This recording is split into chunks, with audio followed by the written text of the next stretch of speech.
Hello guys, कैसे आप लोग। तो गाइस, हमने पिछली वीडियो लेक्चर में बात किया था work done bye constant force and variable force. और पिछले लेक्चर में खासतौर पे मैंने बात किया था वेरिएबल फोर्स के बारे में। वेरिएबल फोर्स के बारे में मैंने बतलाया था बच्चों की फोर्स जो है वो एक क्या है, वेक्टर क्वांटिटी। और वेक्टर क्वांटिटी है तो मैग्नीट्यूड एंड डायरेक्शन के ऊपर निर्भर करेगा, डिपेंड करेगा। और अगर उसकी मैग्नीट्यूड या डायरेक्शन या फिर दोनों अगर चेंज होता है तो फोर्स क्या हो जाएगा, वेरिएबल हो जाएगा, क्योंकि वो फोर्स जो है वो चेंज हो जाती है। मैंने फिर ये भी बतलाया था कि अगर आप किसी रोलर को पुश करते हैं या पुल करते हैं या फिर किसी चीज के ऊपर अगर आप फोर्स अप्लाइड करते हैं तो वो फोर्स क्या होती है, तो वो फोर्स होती है वो वेरिएबल फोर्स। अगर मान लें कि ये कोई रोलर है, अगर आप इस रोलर को क्या कर रहे हैं, पुश कर रहे हैं तो ये रोलर इस यानी कि आप इस रोलर के ऊपर एक वेरिएबल फोर्स लगा रहे हैं। क्यों? क्योंकि रोलर के ऊपर क्या होता है कि रोलर के ऊपर आप सबसे पहले जो फोर्स लगाते हैं वो काफी ज्यादा फोर्स लगाते हैं ताकि रोलर जो है वो कम से कम मूव कर सके। यानी कि रोलर को शुरुआत में चलाने के लिए आपको ज्यादा फोर्स लगाने पड़ता है।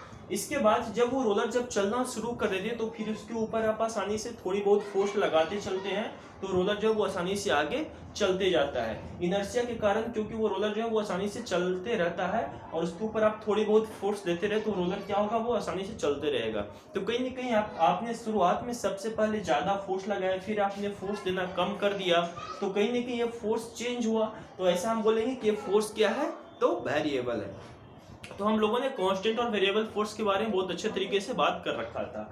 आज हम लोग बात करेंगे बच्चों कंजर्वेटिव और नॉन कंजर्वेटिव फोर्सेस के बारे में कि कंजर्वेटिव फोर्स क्या है और नॉन कंजर्वेटिव फोर्स क्या है। तो चलिए हेडिंग लगा लीजिए सबसे पहले conservative force.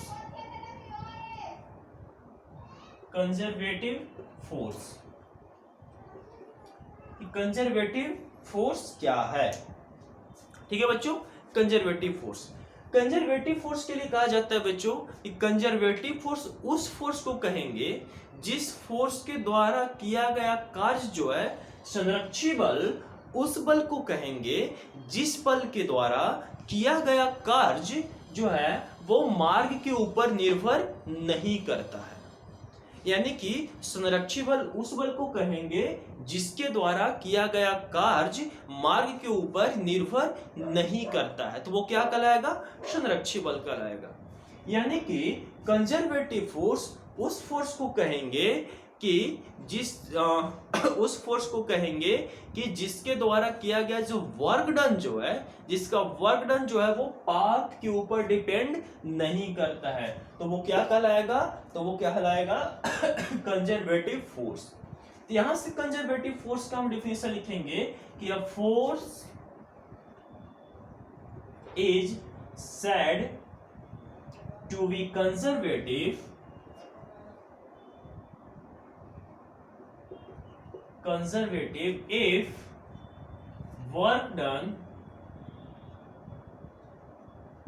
if work done by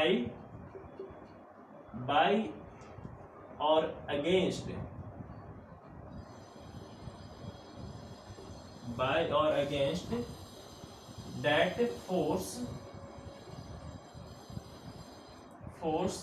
does not depend on path। यानी a force is said to be conservative if work done by or against that force against the कर दो तो अच्छा लगेगा, against the force does not depend on path। Conservative force क्या किसे कहेंगे बच्चों, तो वैसे फोर्स जिसके द्वारा किया गया कार्य यानी कि जिसका वर्क डन जो है पाथ के ऊपर डिपेंड नहीं करता है, तो वो क्या कहलाएगा, कंजर्वेटिव फोर्स। कंजर्वेटिव में कौन कौन से फोर्सेज आते हैं, तो कंजर्वेटिव में जो फोर्सेज है बच्चों वो है सबसे पहले ग्रेविटेशनल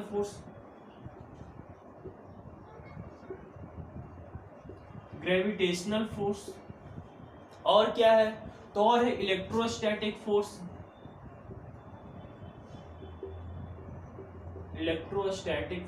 और क्या है, तो और है स्प्रिंग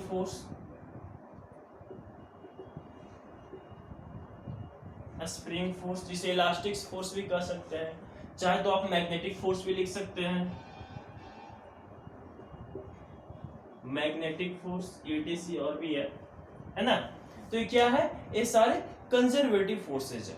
क्या है, एक कंजर्वेटिव फोर्सेस है। और अगर एक कंजर्वेटिव फोर्स है तो इन सारे फोर्सेस के द्वारा किया गया जो कार्य जो है, जो वर्क डन जो है, वो किसके ऊपर, पाथ के ऊपर डिपेंड नहीं करेगा। अच्छा, अगर आप देखें तो सारे के सारे सेंट्रल फोर्सेज है। सेंट्रल फोर्स का मतलब क्या, तो जिसकी डायरेक्शन हमेशा लाइन ज्वाइनिंग के बीच के तरफ होता है, यानी कि जिसकी डायरेक्शन हमेशा टुवर्ड्स द लाइन ज्वाइनिंग होता है, यानी कि towards the centre of line joining. Gravitational force towards the centre of line joining. Electrostatic force towards the centre of line joining. यानी कि ये सारे क्या है, सेंट्रल फोर्सेस हैं। तो क्या हम ऐसा कह सकते हैं कि all central forces are conservative?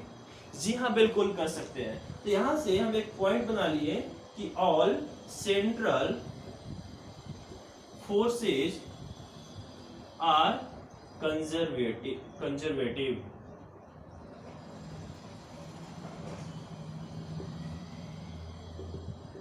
All central forces are conservative, ठीक है। यानी कि सभी सेंट्रल फोर्सेस जो है वो क्या है, कंजर्वेटिव फोर्स है। ठीक है बच्चों, यहां तक बात क्लियर।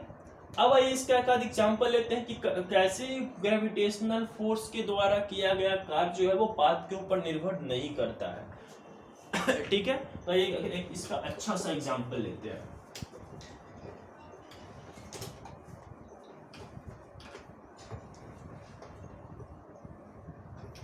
चलिए, अब है ध्यान से आप इसको, इस एग्जांपल को समझिएगा। बच्चों क्या है कि एक सीढ़ी है, ये लीजिए, ये हो गई एक सीढ़ी।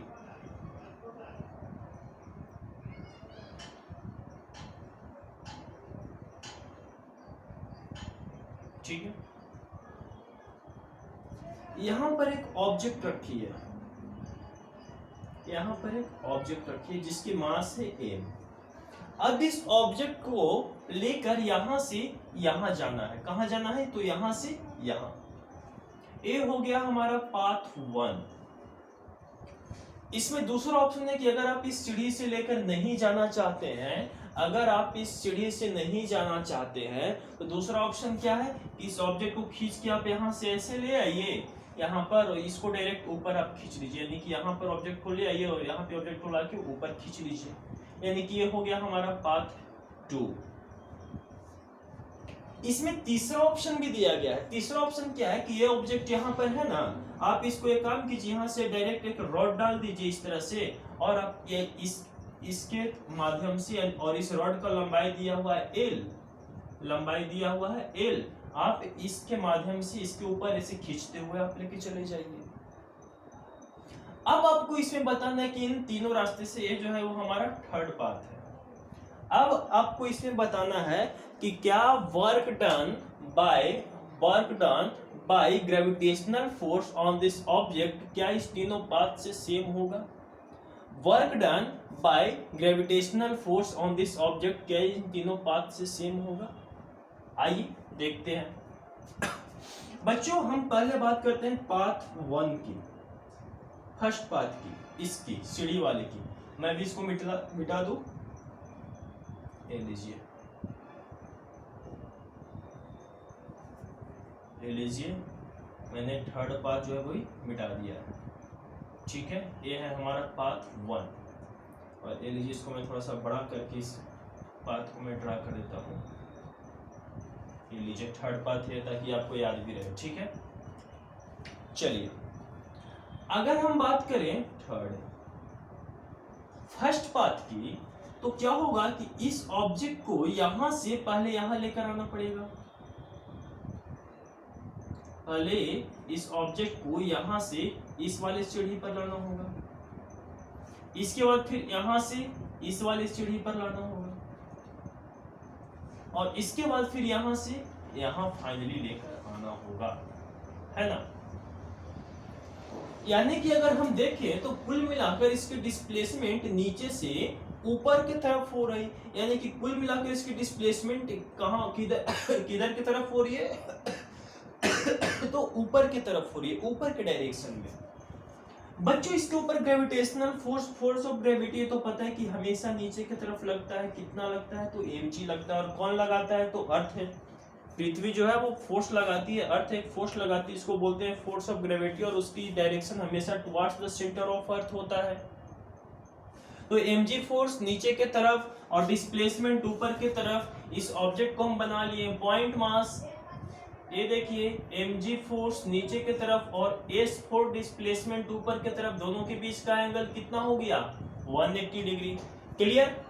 अब अगर हम यहां से यहां ले जाने में इसकी work done by gravitational force on this object, work done by gravitational force on this object अगर हम कैलकुलेट करें तो क्या लिखेंगे, तो यहां से लिखेंगे बच्चों वर्क डन बराबर F S cos theta. F किसके बराबर है, तो एफ mg के बराबर है, तो mg s किसके बराबर, अच्छा 1 2 3 ये तीनों सीढ़ियों का ऊंचाई दिया हुआ है h1 पहले का, इसका दिया हुआ है बच्चों h2, इसका दिया हुआ है बच्चों h3, इसकी हाइट दी हुई है। तो यहां से हो जाएगा mg और पहले का डिस्प्लेसमेंट यानी कि h1 और यहां से हो जाएगा cos थीटा, तो cos कितना 180 डिग्री। तो यहां से कुल मिलाकर क्या आ जाएगा, तो आ जाएगा माइनस mgh1। ये हमें मिल गया वर्क डन, कब, जब हम यहां से यहां गए। क्लियर। अब ये ऑब्जेक्ट यहां पर पहुंच गई है, यहां पर अभी ऑब्जेक्ट पहुंच गई है। अब इस ऑब्जेक्ट को हमें यहां से यहां लेकर जाना है। अब यहां से यहां लेकर जाने के लिए इस ऑब्जेक्ट को पहले यहां से यहां लेकर आना पड़ेगा और फिर यहां से यहां लेकर जाना पड़ेगा, है ना। तो इस ऑब्जेक्ट को यहां से पहले यहां पर लाना पड़ेगा और फिर यहां से यहां लेकर जाएंगे। अगर इस केस में मैं थोड़ा एज को मिटाता हूं, ये ऊपर वाली लाइन को, इस केस में अगर देखें तो अभी भी नीचे की तरफ जो लग रहा है वो फोर्स लग रहा है कितना mg, लेकिन अभी इसकी डिस्प्लेसमेंट किधर होगी, इस तरफ होगी। यहां से यहां पर ये ऑब्जेक्ट आ रही है यानी कि वेक्टर s इस तरफ है। तो देखें कि फोर्स mg नीचे के तरफ और डिस्प्लेसमेंट इधर, तो दोनों के बीच का एंगल 90 डिग्री। और जब वर्क डन, जब फोर्स और डिस्प्लेसमेंट के बीच का एंगल जब 90 डिग्री होता है तो वर्क डन क्या होता है, जीरो, क्योंकि cos थीटा क्या हो जाता है, पहले वीडियो लेक्चर में बता चुका है, cos 90 कितना होता है, जीरो। cos 90 डिग्री क्या होता है, जीरो। तो पहले वीडियो लेक्चर में हम ये सब छोटी छोटी बातें बतला चुके थे। तो यहां से यहां तक, यहां से इस पॉइंट से इस पॉइंट तक लाने में वर्क डन क्या हो जाएगा, जीरो। अब हम इस ऑब्जेक्ट को यहां से कहां लेकर जाएंगे, ऊपर लेकर जाएंगे। तो जब हम इस ऑब्जेक्ट को ऊपर लेकर जाएंगे तो फिर से इसके ऊपर नीचे की तरफ एक फोर्स लगेगा कितना, mg, और इसकी डिस्प्लेसमेंट ऊपर के तरफ, s ऊपर के तरफ, mg नीचे, s ऊपर के तरफ, दोनों के बीच का एंगल कितना 180 डिग्री। तो फिर से हम लिखेंगे कि वर्क डन बराबर क्या लिखेंगे, एफ एस cos थीटा, और f कितना है, तो f mg के बराबर है, तो हो जाएगा mg s कितना है, तो h2 के बराबर है, तो h2, और हो जाएगा cos 180 डिग्री। तो यहां से आ जाएगा बच्चों mg h2 और cos 180 डिग्री का वैल्यू होता है -1, तो यहां से आ जाएगा माइनस mg h2। क्लियर। अब ये ऑब्जेक्ट जो है वो यहां पर आ गई है, यहां पर। फिर इस ऑब्जेक्ट को ऊपर एक फोर्स लगाएंगे, फिर इस ऑब्जेक्ट को यहां से यहां लाने के लिए पहले इस ऑब्जेक्ट को यहां पर से यहां पर खींच कर लाएंगे, यहां पर ये लीजिए ले आए।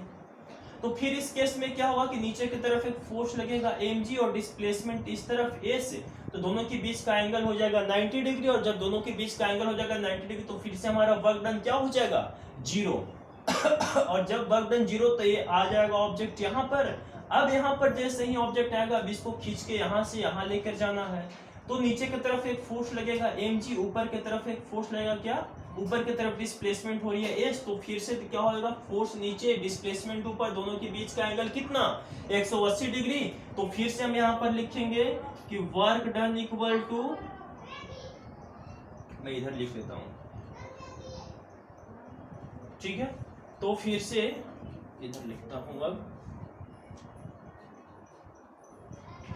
तो यहां पर लिखेंगे कि work done equal to F S cos theta, तो एफ कितना है, mg है, s कितना है, तो h3 है, और कितना है तो cos 180 डिग्री। देखिए डिस्प्लेसमेंट ऊपर की तरफ, फोर्स नीचे की तरफ, तो cos थीटा यानी कि cos थीटा का वैल्यू कितना आ जाएगा 180 डिग्री।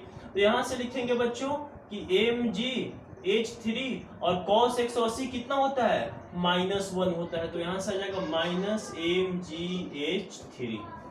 कितना हो गया -mgh3। क्लियर? क्लियर बच्चों? अब देखिए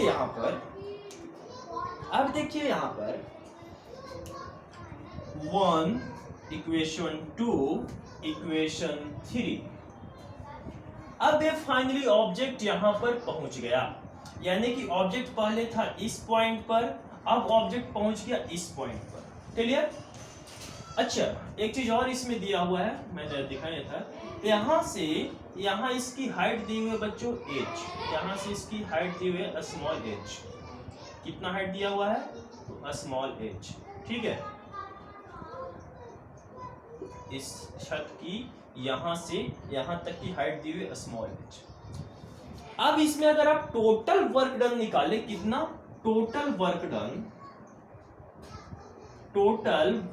डन बाय mg फोर्स यानी कि ग्रेविटेशनल फोर्स, तो क्या हो जाएगा बच्चों?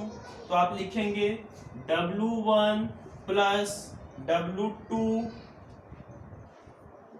प्लस W3 ये है ना टोटल वर्क डन। यहां से यहां W1, यहां से यहां तक ले जाने में वर्क डन कितना किया तो W1, यहां से यहां तक ले जाने में वर्क डन किया W2, यहां से यहां तक ले जाने में वर्क डन किया बच्चों W3। तो हो जाएगा W1 बराबर W2 बराबर W3,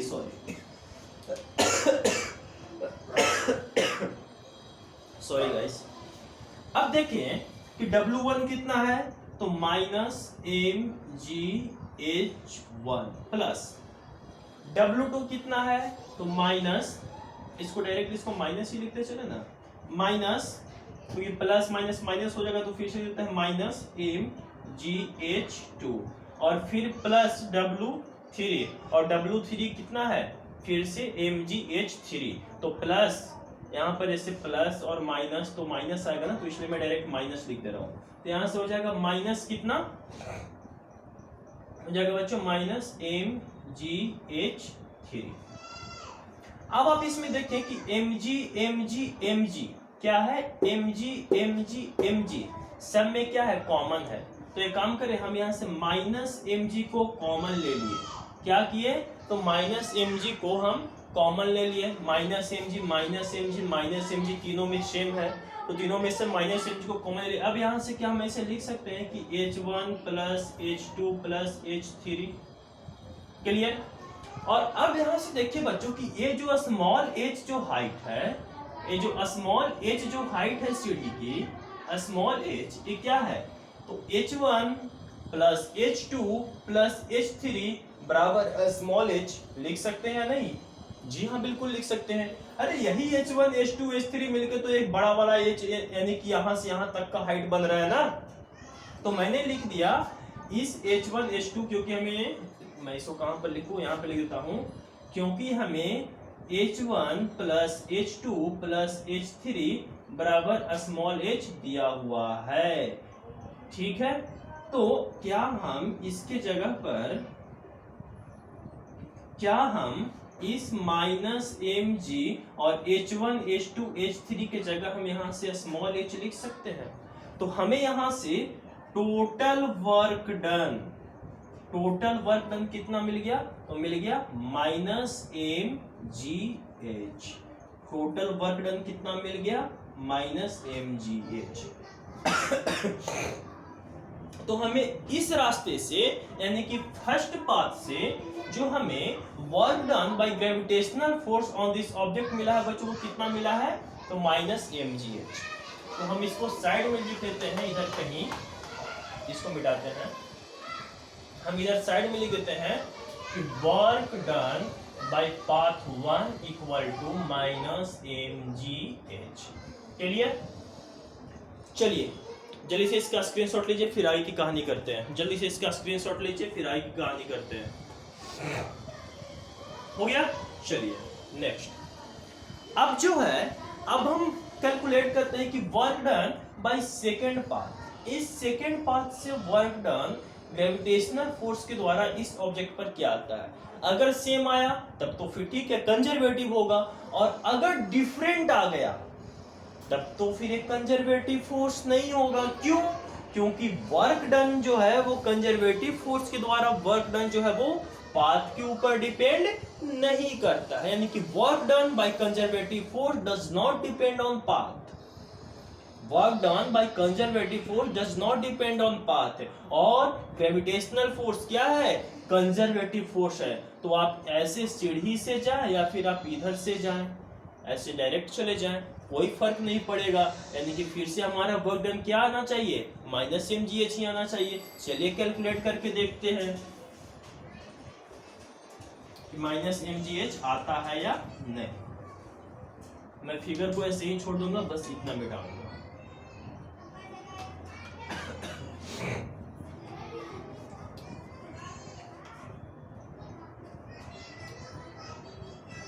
चलिए देखिए,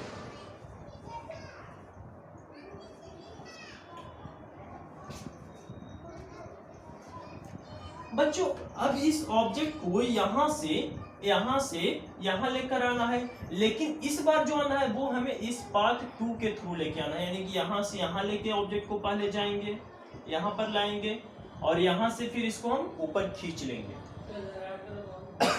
जब ये ऑब्जेक्ट यहां से यहां जाएगी, जब ये ऑब्जेक्ट यहां से यहां जाएगी तो वर्क डन कितना करेगा? देखिए, इसके ऊपर नीचे की तरफ लग रहा है बच्चों फोर्स कितना? mg, और इसका डिस्प्लेसमेंट किस तरफ है? तो इस तरफ है इसका डिस्प्लेसमेंट वेक्टर, यानी कि वेक्टर s है। तो दोनों के बीच का एंगल यहाँ पे कितना हो गया? 90 डिग्री। यानी कि जब डिस्प्लेसमेंट इस तरफ और फोर्स नीचे के तरफ mg, तो दोनों के बीच का एंगल कितना? 90 डिग्री। और जब फोर्स और डिस्प्लेसमेंट के बीच का एंगल 90 डिग्री, तो cos 90 का वैल्यू कितना होता है? तो cos 90 0, और जब cos 90 0 तो वर्क डन क्या हो जाएगा? 0। और 0 वर्क डन करते हुए ऑब्जेक्ट अब आ जाएगी यहाँ, ऑब्जेक्ट डिस्प्लेस होकर कहाँ जाएगी? यहाँ। क्लियर? तो अब हम कैलकुलेट कर रहे हैं कि work done by second path equal to what. तो अब जो है बच्चों, अब ये ऑब्जेक्ट यहाँ पर आ गई है, यहाँ से आने में कितना वर्क डन हुआ? 0 वर्क डन। कितना वर्क डन हो गया है? 0, क्योंकि फोर्स और डिस्प्लेसमेंट के बीच का एंगल कितना है? 90 डिग्री। और जब एंगल 90 डिग्री फोर्स और डिस्प्लेसमेंट का, तो वर्क डन क्या होता है? 0। ये तो सब मतलब कि पहले लेक्चर में ही बतला चुके हैं, है ना। चलिए, तो जब ये ऑब्जेक्ट यहाँ से यहाँ अब आ चुकी है, अब इसको यहाँ से यहाँ जाना है, यानी कि नीचे से ऊपर जाना है। जब ये ऑब्जेक्ट नीचे से ऊपर जाएगी तो देखिए इसके ऊपर एक नीचे की तरफ फोर्स लगेगा mg, और इसकी डिस्प्लेसमेंट किधर? यानी कि वेक्टर s कहाँ? ऊपर की तरफ। तो जब फोर्स ए पॉइंट ऑब्जेक्ट हो गया, फोर्स नीचे की तरफ mg, डिस्प्लेसमेंट ऊपर की तरफ s, दोनों के बीच का एंगल 180 डिग्री। क्लियर? तो अब लिखें कि वर्क डन बराबर क्या होता है? तो वो होता है fs cos theta. fs cos theta, तो f कितना है? तो mg के बराबर है। f कितना है? तो mg के बराबर है। तो mg s कितना है बच्चों? तो यहां से यहां तक हाइट कितनी है? यहां से यहां ले जाने में हाइट कितनी है? तो स्मॉल h। cos कितना? तो दोनों के बीच का एंगल देख लीजिए, 180 डिग्री। तो यहाँ से आ जाएगा mgh, और cos 180 कितना होता है? -1, तो आ गया -1।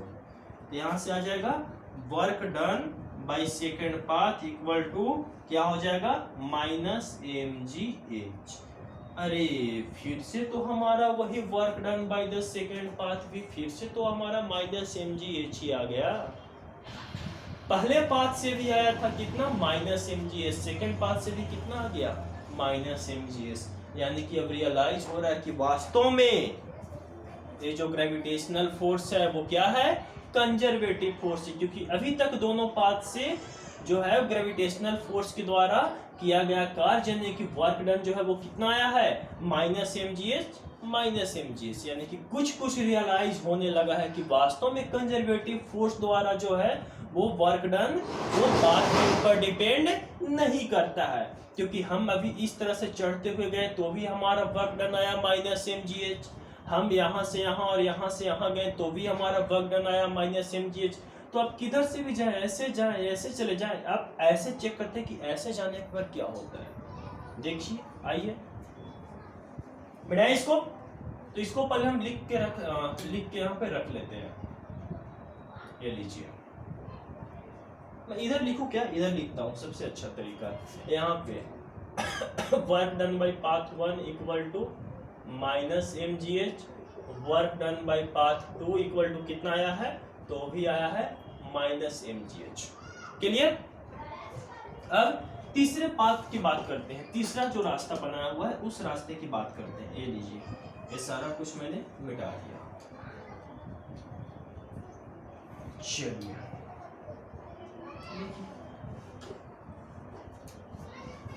अब तीसरा पाथ है बच्चों, ध्यान से देखिए। तीसरा पाथ यहां से यहां लेकर आना, ऑब्जेक्ट को यहां से यहां लेकर आना है। इसकी लेंथ दी हुई कितना दी हुई है, l, इसकी लेंथ यहां से यहां तक दी हुई है l, लेकिन हम अभी इस l लेंथ को मिटा के साइड में कहीं पे लिख लेते हैं उसको कि l दिया हुआ है ना, ताकि हमें यहाँ पे और फिगर जो फ्री बॉडी डायग्राम जो है ऑब्जेक्ट बनाने में हमें आसान हो, है ना, स्पेस मिले। चलिए अब देखिए बच्चों, यहाँ पर ये जो है प्लेन जो है वो कुछ थीटा डिग्री एंगल पे इंक्लाइनेशन है, इंक्लाइंड है। अब देखिए ऑब्जेक्ट जो है हम इसको यहाँ पे रख दिए, ये लीजिए ऑब्जेक्ट यहाँ पे ऐसे रखा गया, ठीक है। जब ये ऑब्जेक्ट यहाँ पे रखा हुआ है तो इस ऑब्जेक्ट के ऊपर एक सीधा नीचे की तरफ फोर्स लगेगा, सीधा नीचे की तरफ, जिसको हम बोलेंगे फोर्स ऑफ ग्रेविटी यानी कि mg फोर्स। और इस ऑब्जेक्ट के सरफेस से सीधा परपेंडिकुलर ऊपर की तरफ एक फोर्स लगेगा जिसे बोल देंगे नॉर्मल फोर्स। तो यहाँ से एंगल थीटा और एंगल थीटा, तो इस तरफ हो जाएगा फोर्स का दो कंपोनेंट, कौन कौन सा, तो एक तरफ ये जो इस तरफ हो जाएगा वो हो जाएगा mg cos थीटा, और इस तरफ हो जाएगा mg sin theta, mg sin theta, इस तरफ हो जाएगा। ये सब चीजें तो आपने Newton's law of motion mg sin theta यानी कि एनएलएम में पढ़ रखा होगा। तो इस तरफ mg sin थीटा, इस तरफ mg cos थीटा, ऊपर की तरफ नॉर्मल और इस तरफ mg। अब इस ऑब्जेक्ट को खींच के हमें यहां से कहां पहुंचाना है, यहां पर पहुंचाना है। यहां इस पर देखिए तो ग्रेविटेशनल फोर्स इस तरफ लग रहा है और इसकी डिस्प्लेसमेंट कहां होगी, ऊपर की तरफ होगी, यानी कि सीधे अपोजिट डायरेक्शन में ऊपर की तरफ डिस्प्लेसमेंट यानी कि एस वेक्टर एस। तो यहां से देखें पॉइंट ऑब्जेक्ट से, ये ऑब्जेक्ट को हमने बना लिया पॉइंट ऑब्जेक्ट, इस तरफ डिस्प्लेसमेंट, इस तरफ डिस्प्लेसमेंट वेक्टर, इस तरफ फोर्स वेक्टर, कितना, तो mg sin थीटा, दोनों के बीच का एंगल 180 डिग्री, तो यानी कि थीटा बराबर कितना मिल गया हमको यहां से 180 डिग्री। क्लियर, कितना 180 डिग्री, ठीक है बच्चों। चलिए अब देखिए, अब हमें आपको इसमें क्या, अच्छा इसकी यहां से यहां तक इसकी लंबाई दी हुई है, कितनी दी हुई है l। चलिए अब हमको यहां से अगर आपको क्या करना है, वर्क डन कैलकुलेट करना है, तो आप क्या करेंगे, देखिए लिखते हैं कि वर्क डन बराबर एफ एस कॉस थीटा। क्या लिखते हैं, तो लिखते हैं वर्क डन बराबर एफ एस, तो यहां से आ गया बच्चों कि वर्क डन बराबर F S cos theta. F कितना है बच्चों, तो एफ किसके बराबर है, तो एफ जो है वो mg sin थीटा के बराबर है। तो यहाँ पर मैंने एफ की जगह कितना लिख दिया, तो मैंने यहाँ पर एफ की जगह लिख दिया mg sin थीटा गुने एस कितना है बच्चों, तो यहाँ से यहाँ तक लेंथ दी हुई है l, है ना। पहले मैंने बताया था कि यहाँ से यहाँ तक लेंथ कितना दी हुई है l, तो मैंने लेंथ की जगह कितना, एस की जगह कितना लिख दिया l इंटू cos 180 डिग्री, और cos 180 डिग्री कितना होता है, -1 होता है, तो हो जाएगा -mg l sin theta. Minus mgl sine theta. क्या हो गया, यहां से यहां तक ले जाने में वर्क डन हो गया। क्लियर, यहां तक क्लियर, कोई दिक्कत कोई डाउट? चलिए आगे देखिए, इसके आगे की कहानी देखिए बच्चों। ए एंगल है थीटा, ए दिया हुआ है हाइट h, ए दिया हुआ है l। अगर हम यहां से लिखें कि साइन थीटा, अगर हम यहां से लिखें कि sine theta equal to perpendicular upon hypotenuse, perpendicular upon hypotenuse, तो क्या हम ऐसा लिख सकते हैं कि sine theta equal to perpendicular यानी कि h और हाइपोटेन्यूज यानी कि a वाली लंबाई l। तो हमें यहां से l बराबर क्या मिल जाएगा, तो l बराबर h अपॉन साइन थीटा मिलेगा। l बराबर h अपॉन साइन थीटा मिलेगा, बिल्कुल मिलेगा। अब मैंने क्या किया कि इस l के जगह मैंने इस h अपॉन साइन थीटा को पुट कर दिया। तो मैंने यहां से क्या किया कि लिख दिया कि माइनस mg, और l की जगह मैंने क्या लिख दिया, h अपॉन साइन थीटा और गुने फिर साइन थीटा। अब ये साइन थीटा से साइन थीटा मर गया और फाइनली क्या बन गया कि work done by third part equal to minus mgh, minus mgh। ये लीजिए, तीसरे पाथ से भी हमारा वर्क डन जो है वो क्या आ गया, यानी कि work done by the path third equal to minus mgh। तीनों पाथ से हमारा वर्क डन क्या आ गया, माइनस mgh। यानी कि अगर आप इसे सीढ़ी से होकर लेके जाएं, या फिर आप इसको ऐसे कर जाएं, या फिर आप इसको इस तरह से लेकर जाएं सीधा ऊपर घसीटते हुए, तो तीनों पाथ से आपका जो वर्क डन आएगा वो क्या आएगा बच्चों, माइनस mgh आएगा। यानी कि इससे साबित होता है, इससे प्रूफ होता है कि ग्रेविटेशनल फोर्स जो है वो क्या है, कंजर्वेटिव फोर्स है, क्योंकि ये पाथ के ऊपर निर्भर नहीं करता, पाथ के ऊपर डिपेंड नहीं करता। ये इस बात का प्रूफ है कि ग्रेविटेशनल फोर्स जो है वो क्या है, कंजर्वेटिव फोर्स है, क्योंकि ये पाथ के ऊपर डिपेंड नहीं करता। अच्छा, अब एक गौर कीजिए थोड़ी सी कि ऑब्जेक्ट जब यहां से यहां जा रही है, पहले यहां थी, अब ये ऑब्जेक्ट यहां पहुंच गई, इसकी फाइनल इसकी डिस्प्लेसमेंट कितनी हो रही है, तो यहां से यहां जा रही है तो भी h, ऐसे से सीढ़ी से जा रही है तो भी h, और ऐसे भी जा रही है तो भी h ही हो रही है। क्या हम ऐसा कर सकते हैं कि ये सिर्फ और सिर्फ इनिशियल और फाइनल पोजीशन के ऊपर डिपेंड है? क्या हम ऐसा कर सकते हैं कि work done by conservative force जो है वो क्या इनिशियल और फाइनल पोजीशन के ऊपर सिर्फ डिपेंड करता है, जब पाथ के ऊपर नहीं डिपेंड कर रहा है, वो किस चीज के ऊपर डिपेंड कर रहा है, इनिशियल और फाइनल पोजीशन के ऊपर? जी हाँ, बिल्कुल कर सकते हैं। तो यहां से एक हम पॉइंट लिखेंगे बच्चों, एक पॉइंट लिखेंगे कि वर्क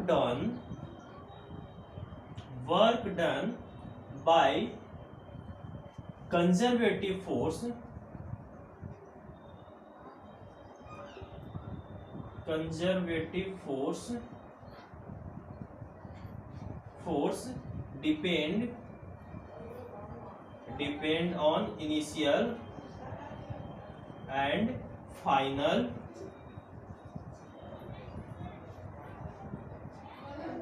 पोजीशन। यानी कि संरक्षी बल द्वारा किया गया कार्य जो है वो आरंभिक और अंतिम बिंदु के ऊपर निर्भर करता है, मार्ग के ऊपर निर्भर नहीं करता। यानी कि कंजर्वेटिव फोर्स द्वारा किया गया वर्क डन जो है वो इनिशियल और फाइनल पोजीशन के ऊपर डिपेंड करता है, पाथ के ऊपर डिपेंड नहीं करता। क्लियर बच्चों, क्लियर? अच्छा चलिए मिटाएं इसको।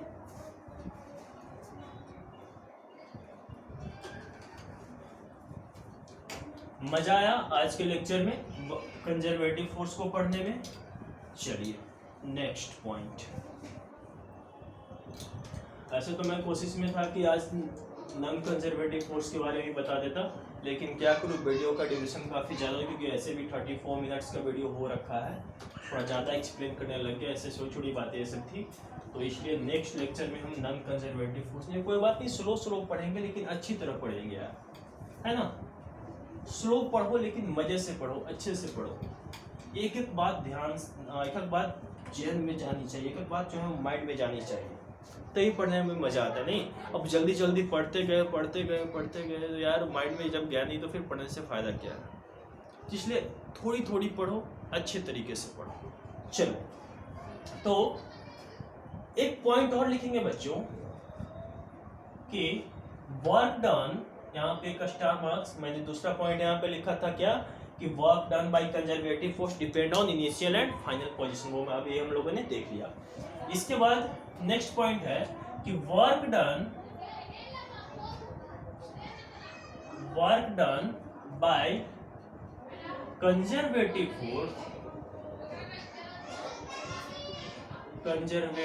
Force in the closed loop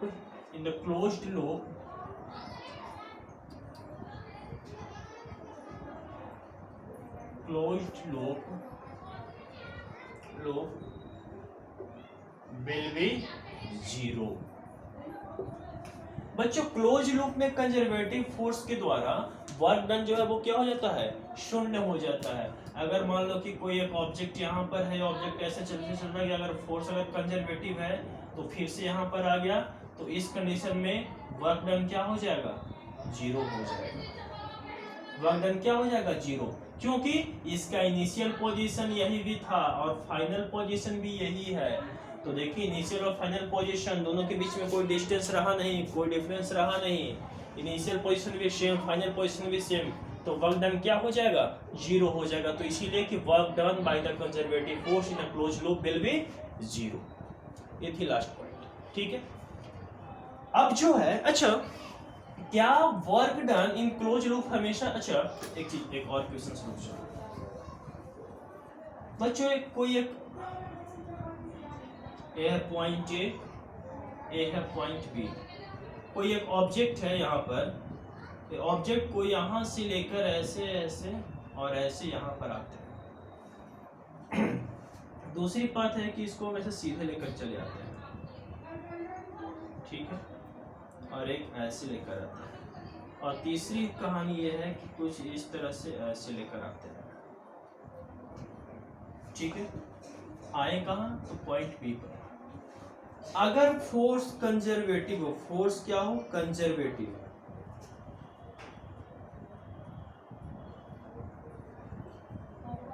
conservative force, अगर क्या हो, फोर्स कंजर्वेटिव हो, तो वर्क डन बाय पाथ 1 2 3, यानी कि work done by path 1 equal to work done by path 2 होगा और equal to work done by path 3, यानी कि तीनों पाथ के द्वारा वर्क डन जो है वो क्या है, इक्वल होगा।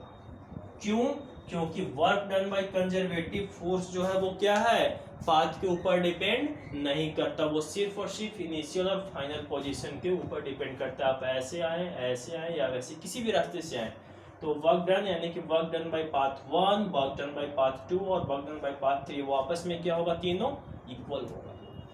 अब बात आती है कि क्या क्लोज लूप में डिस्प्लेसमेंट क्या हो गया, 0। तो क्या क्लोज लूप में डिस्प्लेसमेंट 0 होने से क्या हमेशा वर्क डन 0 होगा? क्या डिस्प्लेसमेंट 0 होने से वर्क डन हमेशा 0 होगा? क्या हमेशा शून्य होगी वर्क डन क्लोज लूप में? बंद परिपथ में संरक्षी बल द्वारा किया गया कार्य तो शून्य होता है, लेकिन क्या विस्थापन शून्य होने से हमेशा किया गया कार्य शून्य होगा? इसके बारे में चर्चा करेंगे हम नेक्स्ट वीडियो में, क्योंकि ये कोई जरूरी नहीं कि विस्थापन शून्य हो तो कार्य का मान हमेशा शून्य नहीं होगा। ये कोई जरूरी नहीं कि डिस्प्लेसमेंट शून्य हो तो वर्क डन भी क्या होगा, शून्य होगा। और यहीं से शुरू हो जाती है बच्चों नॉन कंजर्वेटिव फोर्सेस की कहानी। तो ये अब जो है नेक्स्ट वीडियो लेक्चर में हम बात करेंगे नॉन कंजर्वेटिव फोर्स की, क्योंकि ये वीडियो ऑलरेडी 40 मिनट्स का हो गया है तो काफ़ी ज़्यादा ड्यूरेशन हो गया है, तो इसलिए हम नेक्स्ट लेक्चर में बात करेंगे नॉन कंजर्वेटिव फोर्सेस के बारे में। और तब तक के लिए अगर आपके पास कोई फिजिक्स की बुक हो, USS, DC Pandey, SC Verma, NCERT, कोई भी ऐसे कोई फिजिक्स का बुक हो तो आप उससे अब आप एमसीक्यू वर्क डन का एमसीक्यू लगाना शुरू कर सकते हैं, न्यूमेरिकल शुरू कर सकते हैं। अगर आपको क्वेरीज हो या फिर कोई डाउट्स पूछना हो तो आप हमें कमेंट्स में पूछ सकते हैं।